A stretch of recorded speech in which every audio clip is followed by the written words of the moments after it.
En 1977 tuvo lugar uno de los incidentes ovnis más espectaculares de todos los ocurridos en Sudamérica. Una serie de sucesos que casi podría catalogarse como una invasión hostil, que se cobró vidas humanas y que quedó envuelta en la niebla de una campaña de amarillismo y desinformación. Toda una población rural permaneció a merced de una flotilla de naves desconocidas que atacaron y experimentaron con los habitantes de esta isla del delta del Amazonas. ¿Te parece increíble? Y eso que todavía no escuchaste nada. Penumbria. Un militar y una doctora fueron los encargados de darle información de lo que ocurrió en la isla Colares. Y acá estamos para contarte todo lo que sucedió en uno de los casos más creíbles y documentados de su tipo.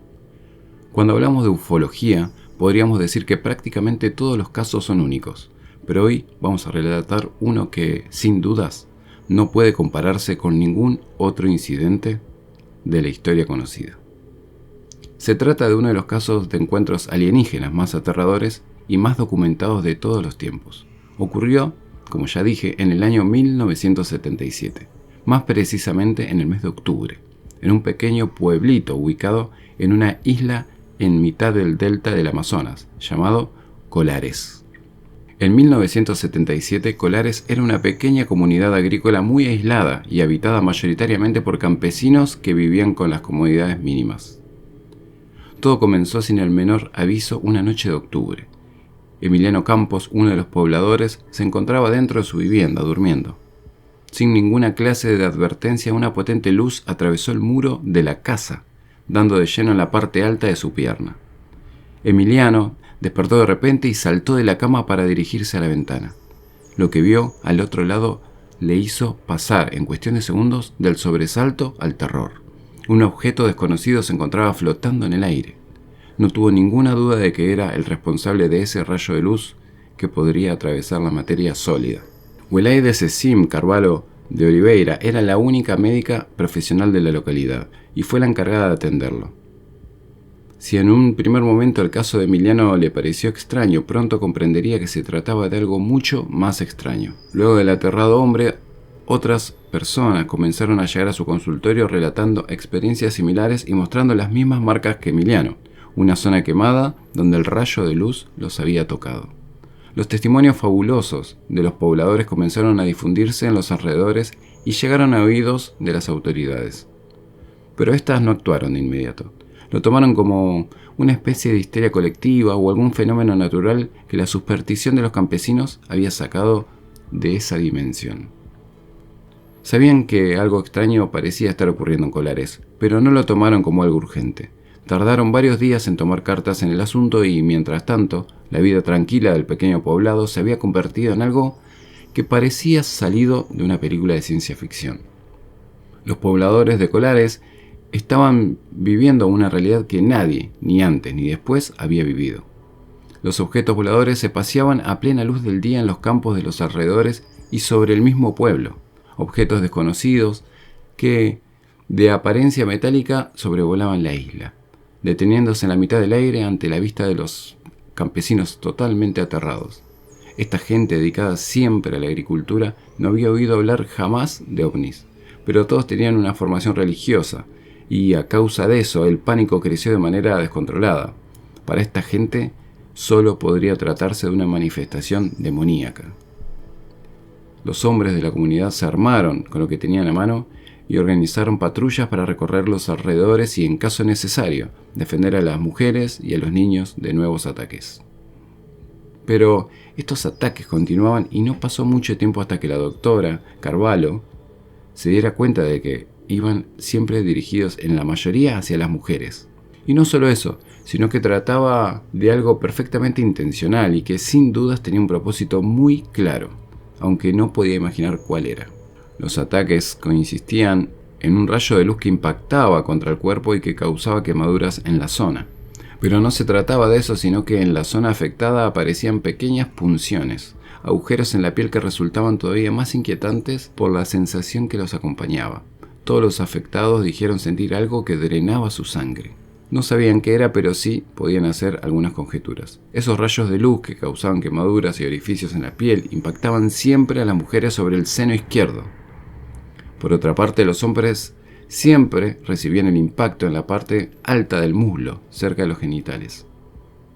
Que estas entidades estuvieran interesadas en las áreas del cuerpo específicas que tenían que ver con las diferencias sexuales entre hombres y mujeres, parecía indicar que estaban detrás de alguna clase de información relacionada con la reproducción. Hasta ese momento, las apariciones de objetos voladores seguidas de ataques con estos rayos luminosos habían sido solamente eso. No había testimonios de nadie que hubiese podido ver a los tripulantes de estos vehículos. Pero eso cambiaría con el caso de Benedicto Campos. Benedicto y su esposa se encontraban juntos al momento de experimentar el encuentro que voy a relatarle ahora. Como siempre, el ataque ocurrió sin previo aviso, y el haz de luz golpeó a la esposa de Benedicto, dejándola inconsciente en el acto. Él intentó reaccionar, pero otro rayo lo golpeó, aunque sin causarle la inconsciencia. Podía ver y oír lo que ocurría a su alrededor, pero estaba completamente paralizado. Fue mientras estaba en ese estado que pudo ver a dos figuras de baja estatura pero difusas y de un color claro. Benedicto logró reaccionar y, haciendo un enorme esfuerzo, consiguió colocarse a su esposa al hombro y salir corriendo. Se dirigieron a toda velocidad a la casa de unos vecinos. Los testigos aseguraban que una de estas naves los perseguía en su huida. Cuando finalmente lograron entrar y refugiarse con sus vecinos, el objeto disparó 2 veces más, volviendo a dejar inconsciente a la mujer y paralizando nuevamente al hombre. Pero ya se encontraban dentro de la casa y poco tiempo después los objetos y las luces desaparecieron y los dejaron en paz. Hay un detalle que no les comenté, que era muy importante para ellos porque la esposa de Benedicto estaba embarazada y se dirigieron al centro de salud lo más rápido posible, donde estaba la doctora Carvalho justamente, quien la revisó. Presentaba las mismas quemaduras sobre el seno izquierdo que ya había visto en las otras víctimas mujeres. Estuvo en observación ya que la mayor preocupación era el estado del bebé, pero afortunadamente el feto no había sido afectado. Para este momento, la noticia de que una desaforada invasión ovni estaba teniendo lugar en una pequeña isla de Colares ya había llegado a los rincones más alejados del país. En tanto que en el pequeño pueblo los ataques no se limitaban a las personas, sino que también el ganado mostraba idénticas heridas, quemaduras y punciones, al igual que la pérdida de sangre. El evento había alcanzado tales dimensiones que el gobierno se vio obligado a intervenir, pasando por alto los artículos amarillistas y los rumores apocalípticos que se divisaban y se podían leer en la población en general, tomando la decisión de enviar a Colares una división armada del ejército. Al mando de este grupo de militares iba el capitán Bolívar Soares Noeira, de Holanda Lima, quien ordenó a los hombres ubicarse en puestos de vigilancia en los alrededores del pueblo y filmar y fotografiar cualquier evento extraño que pudieran observar en la zona. Se dice que este equipo logró reunir más de 500 fotografías y una cantidad indeterminada de filmaciones de los objetos que aparecían y desaparecían, sobrevolando toda la isla y sus alrededores. Entre los muchos avistamientos que se produjeron después de la delegación militar, se instalaría en Colares un particular comportamiento extraño en la gente. Fue cuando uno de los puestos de observación, instalado en un punto llamado Torre de Agua de Colares, pudo ver durante la noche un objeto de color azulado que se detuvo sobre un banco de arena cercano. A este objeto se sumó otro de color ámbar, y ambos permanecieron cerca del otro durante unos momentos para después fusionarse en un objeto único de unos 30 metros de diámetro. Se encontraba a unos 150 metros de altura, por lo que la observación fue muy pero muy clara. La presencia de los militares no consiguió tranquilizar a los pobladores que, todavía convencidos de que se encontraban bajo un ataque demoníaco, intentaban refugiarse en masa en la única iglesia del pueblo. Fueron alrededor de 80 habitantes de Colares los que fueron atacados por estos objetos. 2 de ellos perdieron la vida, pero no a causa de las heridas originadas por aquel rayo que causaba quemaduras y punciones. La doctora Carvalho anotó en las actas de defunción que la causa de la muerte había sido desconocida. Pero no todo se limitaba a quemaduras. Muchos otros afectados comenzaron a mostrar síntomas inquietantes. Algunos de ellos perdieron el cabello y las uñas, presentaban mareos, náuseas, temblores, aunque no pudo comprobarse en ese momento que todo se debía a la exposición de radiación. Los ovnis seguían apareciendo de día y de noche, y a pesar de que el ejército hizo intentos de interceptarlos con naves aéreas, las maniobras imposibles y la increíble velocidad que mostraban estos objetos hicieron imposible cualquier resultado positivo. Pero el capitán Holanda, que había sido enviado ahí para coordinar las maniobras de investigación y defensa, acabaría por ser una víctima más, aunque de una manera un tanto diferente.